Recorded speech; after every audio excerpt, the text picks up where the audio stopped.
piece করে 18 piece প্রথম যদি 4-5 পিস না আমি 20 পিস গোছা 250 গ্রাম এমনি পেয়ে গেছে প্রথম দাম 250 গ্রামের বেশি পেয়ে গেছে এরপরে আমি নাইবো আবার পরবর্তী স্টেপে আমার 2 পিস দেওয়া লাগবে এরপরে আবার নিতে চাই এইজন্য আমার 1 পিস দেওয়া লাগবে তাইলে আমরা দেখা যাইতেছে 350 পিস মানে 350 কেজি গ্রাম 350 গ্রাম মানে 35 কেজি আমরা শতকরা ধরি কিন্তু 40 কেজি ভালো হয় তাইলে খাদিমদার লাইনে আমরা মোটামুটি আর 35 কেজি যখনই দিবেন খাদিমদার দাও আমরা মোরামুরি করব আর 30 কেজি দিলে এইটা তো আপনি বুঝা আমরা দিবেন এই আর কি তখন আপনি মানে আপনি গোদারে না হেরা যদি খাদিমদার দিয়ে উঠাইতে পারে হেরা নিজেরা যদি সেরকম করে খায় তাহলে আমার সমস্যা নেই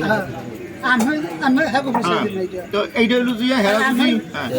তারপরে এখানে আপনার আইটেম আরো বেশি আছে মাছ ফ্রাই ফিশ আছে এই যে এইগুলো দিতেছেন এইগুলো আপনার কিছুতে লাগবে না সবজি আপনি দিতেছেন যে সবজিতে আপনি পোলাও খাবেন না একটু সবজি লইবে কত লইবে না যাক আবার ডায়াবেটিস আছে হেরা সবজি একটু লইব আর ওই যে মাছ কত অর্ধেক খাইবে কত অর্ধেক খাইবে না সাদা দেয় আমি তো মাছের ব্যাপারটা একদম আমার যে মাছ কিনতেছেন অন কইতেছেন আমার যে কেনতামের জন্য এটা একদম বেহুদা ফালাই দিবে হ্যাঁ এটা ভাই ফালাই দিবে কেননা ভিতরে কইবে যে এটা ভিতরে সাদা আমরা যদিও যাই যেরকম প্রসেসিং করে খাওয়ার জন্যই আমরা রান্না করি মজা হইবে কত কি ভালো চলবে আবার কত